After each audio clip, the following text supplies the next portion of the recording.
Whew, I still feel like I'm getting all the Drake off of me. It was just so much music that last review, just so much to dive into. And no matter what I do, no matter how many times I try to wash myself over with other records, I just, I still don't feel clean. Anyway, this right here is the brand new record from Genesis Owusu. It's called Red Star Woo and the Worldwide Scourge. Now, if you are not familiar with Genesis Owusu, I'm going to say right now, in my personal opinion, he is one of the top artists from the last 5 years or so that I feel should be a lot more of a household name because this guy is making really fun, energetic, creative, thought provoking music that I feel like as many people as possible should be listening to because there's a lot here that is appealing. There's a lot here that's just a lot of fun. There's also a lot here that I kind of find to be pretty essential. Now, his first record, his debut back in 2021, Smiling with No Teeth, was a phenomenal debut record. It was in my top 10 favorite records of the year. And then he followed that up in 2023 with Struggler, which was also a very, very good album. Did I feel it was on par with his debut record? No, not necessarily, but again, a really, really good record. Now, as far as this album is concerned, spoiler alert, Genesis is 3 for 3. Now, on this brand new record, just like his previous two albums, you pretty much have everything. Nothing is off limits when it comes to the music of Genesis Owusu. Everything is going to get taste tested, if you will, because on this record, you once again have a bubbling cauldron, if you will, of hip hop, dance, synth, and post punk, a little new wave, and all of it is put together in pretty much phenomenal fashion. There's just something about the energy of Genesis Owusu and his records that just really speak to me personally. And another thing about this album that is really special to me is that lyrically, he takes things to an entirely different level.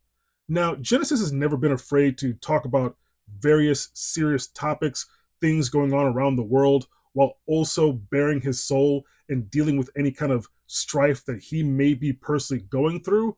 But on this record, he really goes head on as far as everything that's going on around us and that is really frustrating him. Now, I'm going to be honest, if you don't personally align with the ideologies and politics as far as what's presented on this record, then maybe this might not appeal to you. But for me, I do align with pretty much everything that is said on this record. So I fucking love it because he goes head on and just name checks everything: Elon, Trump, Kanye, the manosphere, racism, classism, shit. What else we got? Power dynamics, uh, just the internet. The internet in general.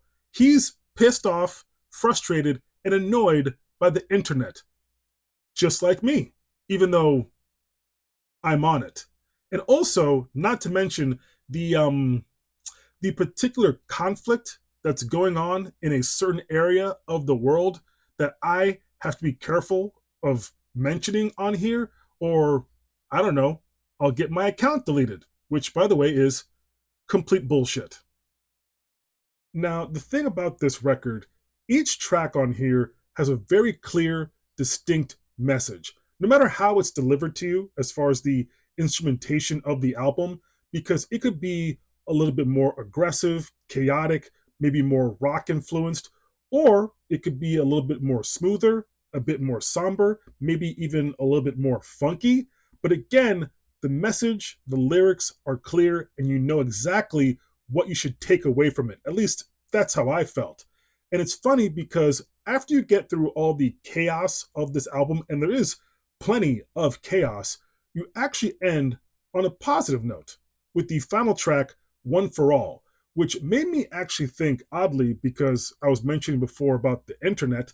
And if you're on the internet, you might have heard about this guy, Chud the Builder, who was going around up to black people, saying the N word to their face, trying to get some sort of reaction, kind of, I don't know, just being a dickhead.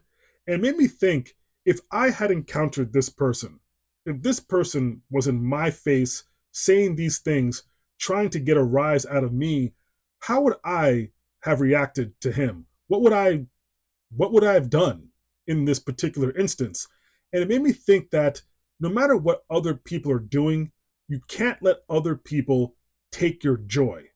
And that's the message that I took from the end of this record. Because there's always going to be people out there trying to do fucked up shit, trying to say fucked up shit, and trying to take your life, take your freedom, take your love, take your heart, take everything from you for their personal gain and entertainment. And just to put it simply, you cannot let them do that. I mean, man, it's just amazing how, and this is not even me trying to be like, turn the other cheek, because most of the time I'm kind of like, fuck that. But at the same time, you have to be smart. You have to protect yourself. You have to protect your just entire being. And, with this record, I got a lot out of it. I got a lot out of this album. And I just feel like the message at the end of the day is that, yeah, shit is fucked up. It's hard to kind of wrap your arms around it and try to make sense of things. But no matter what it is, you cannot let it break you, no matter what. I love this record. I think it's great. 10 sticks of butter. Peace, love, butter.